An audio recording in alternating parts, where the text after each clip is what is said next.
అధిష్టానం సరికొత్త వార్తల ప్రపంచం. అధిష్టానం వాక్ స్వతంత్ర ప్రజాబలం. వెల్కమ్ టు అధిష్టానం టీవీ. ముందుగా బులెటిన్ లోని హెడ్లైన్స్. 18 మందితో ల్యాబ్ ప్యానెల్ ఏర్పాటు చేశాం. TTD EO. స్వామివారంటే నమ్మకం ఉందని డిక్లరేషన్ ఇవ్వటానికి నొప్పేంటి నీకు? CM Chandrababu. YouTube news channel జర్నలిస్టులకు ప్రభుత్వం గుర్తించాలి. పాయక్రోపేట నియోజకవర్గం ప్రజలు అత్యధిక మెజారిటీతో గెలిపించారు. తిరుమల లడ్డూ విషయంలో మాజీ సీఎం జగన్ ప్రజల మనోభావాలను దెబ్బతీశారు. ఎంపీ కేశినేని. సీఎం స్థాయిలో చంద్రబాబు మాటలు బాధ కలిగించాయి. మాజీ ఎమ్మెల్యే. ఏపీలో దుర్మార్గమైన 100 రోజుల పాలన నుంచి బయటపడేందుకు చంద్రబాబు డైవర్షన్ పాలిటిక్స్. 18 మందితో ల్యాబ్ ప్యానెల్ ఏర్పాటు చేశాం. CFTRIలో శిక్షణ పొందిన వారు ఈ ప్యానెల్లో ఉన్నారు. కేంద్ర ప్రభుత్వం నుంచి food safety and standard authority of India lab ఏర్పాటుకు ముందుకు వచ్చారు. త్వరలోనే దీన్ని ఏర్పాటు చేయనున్నాం. TTD EO. ఎనేబుల్ అక్రిడిటెడ్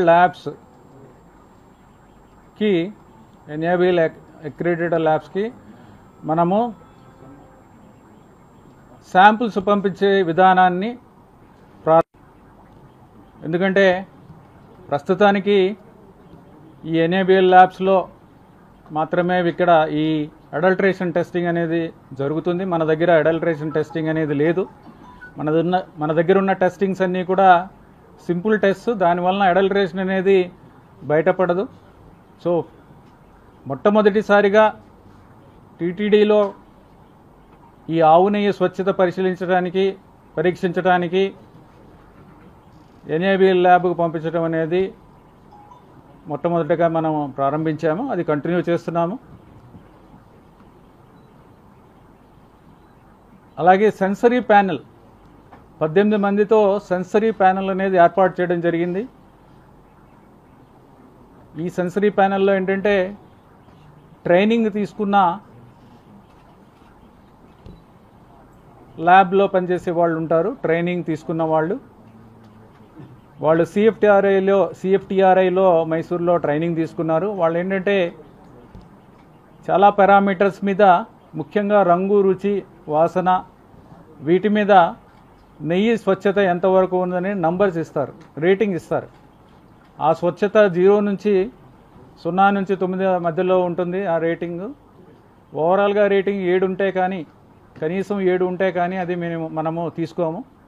అది లేకపోతే రిజెక్ట్ చేయడం జరుగుతుంది. ఆ ప్యానెల్ కూడా ఏర్పాటు చేసి సెన్సరీ ల్యాబ్ కూడా చేయడం జరిగింది. సెన్సరీ ల్యాబ్ను కూడా మనము గత 3 నెలల్లో చేసిన దాంట్లో సెన్సరీ ల్యాబ్ పెట్టడం, సెన్సరీ ప్యానెల్ని ఏర్పాటు చేయడం, వాళ్ళకి ట్రైనింగ్ ఇవ్వడం, ఇదంతా కూడా చేశాం.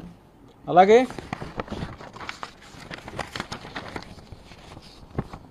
ఎన్డీడీబీ వాళ్ళు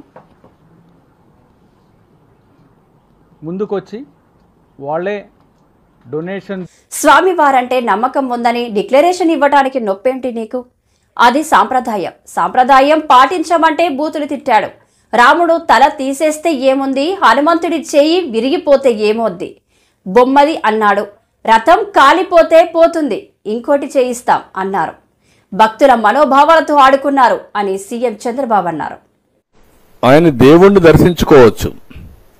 దేవుడి మీద నమ్మకం ఉందా లేదా అనేది ఇంపార్టెంట్. నమ్మకం ఉందని డిక్లరేషన్ నాకు కాదు, సాంప్రదాయ ప్రకారం ఎండోమెంట్కి ఇవ్వమన్నా, ట్రస్టీకి ఇవ్వమంటున్నాం. ట్రస్టీకి ఇవ్వడం నీకు బాధ్యత లేదా? ఆ సాంప్రదాయాలను గౌరవించకపోతే నువ్వు ఎందుకు పోవాలి? నీకు అధికారం ఇచ్చింది ముఖ్యమంత్రిగా అధికారం ఇచ్చారు, కానీ సాంప్రదాయాలకు విరుద్ధంగా పనిచేయమని మీకు అధికారం ఇవ్వలేదు. You must know that. అది అడిగితే బూతులు తిట్టారు. ఇంకా ఏ ఎక్స్టెంట్కి పోయారంటే, ఏంటయా హనుమాన్కి చేయి నరికేస్తే ఏమైంది? బొమ్మే కదా. బొమ్మ అండి హనుమాన్, వెంకటేశ్వర బొమ్మ అండి. రాముల వారి తల తీసేస్తే ఏముంది? ఇంకో విగ్రహం పెట్టుకోవచ్చు కదా. ఎందుకు వీళ్ళంతా వారు చేస్తున్నారంటే మీకు అంతా ఇదండి. ఏ టెంపుల్ అయినా మనోభావాలు లేవండి. రథాలు పోతే, ఆ కొండ సింహాలు పోతే ఏముంది ఇంకోటి చేయించుకో. ఆ రథం కాలిపోతే ఏమైంది? కాలిపోయింది, తేనెటీగలు వచ్చాయి. అంటే అంత రెక్లెస్ సమాధానాలు. ఈ పోర్ట్లో అగ్ని ప్రమాదం జరిగితే జరిగింది, ఏం జరగదా? ఇవి నిర్లక్ష్యంగా ప్రవర్తించిన తీరు ఈరోజు సెంటిమెంట్స్ ని దెబ్బతీసే పరిస్థితి వచ్చింది. సెంటిమెంట్సే కాదు, అందరి మనోభావాలు బాగా దెబ్బతినే పరిస్థితి. యూట్యూబ్ న్యూస్ ఛానల్ జర్నలిస్టులకు మహారాష్ట్ర ప్రభుత్వం ఏ విధంగా అయితే గుర్తించే జీవో ద్వారా సంక్షేమ పథకాలను అలాగే అక్రిడేషన్ కార్డులను అందిస్తుందో అదే విధంగా ఆంధ్ర రాష్ట్రంలో కూటమి ప్రభుత్వం కూడా యూట్యూబ్ న్యూస్ ఛానల్ జర్నలిస్టులను గుర్తించి ప్రభుత్వం ద్వారా రావాల్సిన సంక్షేమ పథకాలు, అక్రిడేషన్ కార్డులు ఇవ్వాలని డిమాండ్ చేస్తూ ఆదివారం సాయంత్రం విశాఖ జీవీఎంసీ కార్యాలయం ఎదుట గాంధీ విగ్రహం వద్ద విశాఖలో ఉన్న జై యూనియన్ ఆధ్వర్యంలో నిరసన చేపట్టారు. ఈ సందర్భంగా జర్నలిస్ట్ అసోసియేషన్ ఆఫ్ యూట్యూబర్స్ జై రాష్ట్ర ప్రధాన కార్యదర్శి సంజయ్ రెడ్డి మాట్లాడుతూ మహారాష్ట్ర ప్రభుత్వం యూట్యూబ్ జర్నలిస్టుల సంక్షేమానికి జీవో విడుదల చేసి అమలు చేస్తుంది. అదేవిధంగా ఆంధ్ర రాష్ట్ర ప్రభుత్వం కూడా జర్నలిస్టు సంక్షేమానికి జీవో విడుదల చేయాలని డిమాండ్ చేశారు. తెలంగాణ ప్రభుత్వం కూడా యూట్యూబ్ జర్నలిస్టులను గుర్తించి సంక్షేమ పథకాలు అమలు చేయడానికి సన్నద్దమవుతుందని గుర్తు చేశారు. మన రాష్ట్రంలో కూటమి ప్రభుత్వం ఏర్పాటుకు యూట్యూబ్ జర్నలిస్టుల పాత్ర ఎంతో ఉందని గుర్తు చేశారు. జై యూనియన్ అధ్యక్షుడు యువి రావు మాట్లాడుతూ ఇటీవల విశాఖ వచ్చిన మంత్రి నారా లోకేష్ కు జర్నలిస్ట్ అసోసియేషన్ ఆఫ్ యూట్యూబర్స్ జై యూనియన్ వినతి పత్రం అందజేశామని, దీనిపై వెంటనే కూటమి ప్రభుత్వం నుండి సానుకూల స్పందన జై యూనియన్ కు అందిందని తెలిపారు. జై యూనియన్ విశాఖ జిల్లా అధ్యక్షులు పూడి యాకూబ్ అరుణ్ జిల్లా వ్యాప్తంగా ఉన్న యూట్యూబ్ జర్నలిస్టులను గుర్తించాలని కోరారు. ఈ కార్యక్రమంలో జై యూనియన్ యూట్యూబ్ జర్నలిస్టులు జై విశాఖ కార్యదర్శి ఎంజీఆర్ అప్పలరాజు, సూర్యనారాయణ, మహిళా చంద్ర, రామచంద్రరాజు, శంకర్రావు, మధు, డాక్టర్ అప్పలరాజు, మహేష్, పలువురు యూట్యూబ్ జర్నలిస్టులు తదితరులు పాల్గొన్నారు. జరిగేటువంటి ప్రతి విషయం క్షణాల్లో ప్రపంచవ్యాప్తంగా ప్రచారం చేస్తున్న దాంట్లో ముందడుగు ఉన్నటువంటిది సోషల్ మీడియా. ఈ సోషల్ మీడియాలో సర్వేగంగా దూసుకుపోతున్నటువంటి యూట్యూబ్ ఛానల్లో ఉన్నటువంటి యూట్యూబ్ న్యూస్ ఛానల్ జర్నలిస్టులు చేస్తున్న కృషి అంతా కాదు. ఈ శ్రమను గుర్తించినటువంటి ఈ మధ్య కాలంలోనే మహారాష్ట్ర ప్రభుత్వం శాటిలైట్ పత్రిక న్యూస్ ఛానల్ జర్నలిస్టులు అనేది ఏ విధంగా అయితే గుర్తించిందో అదేవిధంగా యూట్యూబ్ న్యూస్ ఛానల్ జర్నలిస్టులను కూడా గుర్తించి అనేక ప్రభుత్వ పథకాలను వర్తింపచేసే విధంగా జీవో ప్రకటించి అమలు చేయడం జరుగుతుంది. అదేవిధంగా ఈ మధ్యన తెలంగాణ ప్రభుత్వం కూడా గవర్నమెంట్ ప్రభుత్వ అధికారులు కూడా యూట్యూబ్ న్యూస్ ఛానల్ జర్నలిస్టులను గుర్తిస్తున్నట్టుగా వారికి కూడా ఈ మధ్యకాలంలో మరింత జీవో ప్రకటించేందుకు సన్నద్ధం అవుతుంది. అదేవిధంగా ఆంధ్రప్రదేశ్లోని కూటమి ప్రభుత్వం ఏర్పాటు చేయడానికి మా యూట్యూబ్ జర్నలిస్టులందరూ చాలా కృషి చేయడం జరిగింది. అదే విషయాన్ని గౌరవ లోకేష్ గారు కూడా ప్రకటించడం జరిగింది. దీన్ని దృష్టిలో పెట్టుకొని ఆంధ్రప్రదేశ్లో ఉన్నటువంటి ప్రభుత్వం హోంమంత్రి వంగలపూడి అనిత కామెంట్స్. పాయకరావుపేట నియోజకవర్గం ప్రజలు అత్యధిక మెజారిటీతో గెలిపించారు. ఇప్పుడు మరింత బాధ్యత పెరిగింది. ప్రజల ఆశయాలకు అనుగుణంగా పనిచేస్తున్నాం. 100 రోజులు కూడా పనిచేసిన ముఖ్యమంత్రి చంద్రబాబు గత ప్రభుత్వంలో మే నెలలో వృద్ధాప్య పెన్షన్ విషయంలో నానా ఇబ్బందులు పెట్టారు. సచివాలయ సిబ్బంది ఇప్పుడే పెన్షన్ ఇస్తున్నారు. 3 నెలలుగా ప్రభుత్వ ఉద్యోగులకు 1వ తేదీకే జీతం వస్తుంది. భూమిపై కూడా మీ పెత్తనం లేకుండా చేయాలని చూశారు. గత 5 సంవత్సరాలు రాజధాని ఏదో తెలియని పరిస్థితి. జగన్మోహన్ రెడ్డి కేసులు మాఫీ కోసమే ఢిల్లీ వెళ్లేవారు. 3 లక్షలు వచ్చేసింది. చంద్రబాబు నాయుడు గారు వచ్చిన వెంటనే చెప్పారు 5 లక్షల నుంచి 10 లక్షలు చేస్తానని. ఆల్రెడీ ఈ రోజు డ్వాక్రా వాళ్ళందరికీ కూడా 10 లక్షల వరకు వడ్డీ లేని రుణాలు ఇవ్వడానికి కూడా మేమందరం కూడా సిద్ధపడి ఉన్నాం. మీ అందరికీ తెలుసు మన రాజధాని ఏందిరా అంటే నోరు నిలబెట్టుకునే పరిస్థితి 5 సంవత్సరాలు కూడా. ఒకసారి అమరావతి అంటాడు, ఒకసారి వైజాగ్ అన్నాడు, ఒకసారి ఏమో కర్నూలు అన్నాడు, 3 రాజధానులు అన్నాడు. 5 సంవత్సరాలు గడిపేశాడు. ఆఖరికి మన దగ్గరికి వెళ్ళి మా రాజధాని ఇది. ఇప్పుడు తమిళనాడు ఉంది, తమిళనాడు దగ్గరికి వెళ్ళి మీ రాజధాని ఏదంటే మనం ఇక్కడ చెన్నై అయినా ఏదో చెప్పుకోవచ్చు. అదేవిధంగా మన దగ్గరికి వెళ్ళి పక్కన ఆంధ్రప్రదేశ్ తెలంగాణ రాష్ట్రానికి హైదరాబాద్ అని చెప్పుకోవచ్చు. అటువంటిది మనకి ఆంధ్రప్రదేశ్ రాష్ట్రానికి రాజధాని ఏది అంటే ఏదో చెప్పుకోలేని పరిస్థితులు అయిపోయింది. కానీ ఈ రోజు మన చంద్రబాబు నాయుడు గారు వచ్చిన తర్వాత గుర్తింపు ఉండాలని మన ఢిల్లీ పెద్దలతో మాట్లాడి 15,000 కోట్ల రూపాయలు తీసుకొచ్చిన పరిస్థితి. ఎందుకు ఈ మాట చెప్తున్నానంటే జగన్మోహన్ రెడ్డి కూడా చాలా సార్లు ఢిల్లీ వెళ్ళాడు. ఎందుకయ్యా ఢిల్లీ వెళ్ళావంటే కేసులు మాఫీ చేసుకోవడానికి వెళ్ళాడు తప్పించి ఏ రోజు 1 రూపాయి తీసుకొచ్చి రాష్ట్రానికి పెట్టడానికి ఇవ్వలేదు. పోలవరం ఈ రోజు ఆ పోలవరం కనుక నిండుంటే మనకి దార్లపూడి దగ్గర ఆక్వాడక్ట్ కనుక పూర్తయిపోయి ఉంటే ఇటుపక్క చుట్టుపక్కల ఉన్న వాళ్ళెవరికీ కూడా సాగునీటికి ఇబ్బంది లేకుండా 2 పంటలు పండే పరిస్థితి కూడా మనందరి దగ్గర ఉండేది. కానీ ఈ రోజు ఆ పరిస్థితి మొన్న లాస్ట్ 5 సంవత్సరాలు పోలవరాన్ని మూలన కూర్చోబెట్టారు కాబట్టి ఈ రోజుకి కూడా ఆ పోలవరం పూర్తవలేదు. మళ్ళా ఈ రోజు బాబు గారు వచ్చిన తర్వాత ఢిల్లీ పెద్దలతో మాట్లాడి 12,500 కోట్ల రూపాయలు కేవలం పోలవరానికి 2 సంవత్సరాల్లో పూర్తి చేస్తామని చెప్పి ఈ రోజు మనందరి దగ్గరికి తీసుకొచ్చిన సందర్భాన్ని కూడా మీ అందరికీ కూడా గుర్తు చేసుకోవాలి. ఇది హోమ్ మినిస్టర్ నియోజకవర్గం. ఎట్టి పరిస్థితుల్లోని ఆడపిల్లల మీద అఘాయిత్యాలు జరగడం కానీ తిరుమల లడ్డు విషయంలో మాజీ సీఎం జగన్ ప్రజల మనోభావాలను దెబ్బతీశారని ఎంపీ కేశినేని చిన్ని అన్నారు. ఆయనతో పాటు గత ప్రభుత్వంలో దేవాదాయ శాఖ మంత్రిగా పనిచేస్తున్న కొట్టు సత్యనారాయణ అరెస్టు చేయాలని సూచించారు. నైవేద్య కమిటీలోనే ఉన్నారు. ఇటువంటి అన్నీ కూడా మీ ప్రెస్ వారు ఎవరెవరు ఉన్నారో వెలికి తీసి వాళ్ళందరినీ పేర్లు బయట పెట్టాలని కోరుకుంటున్నాం.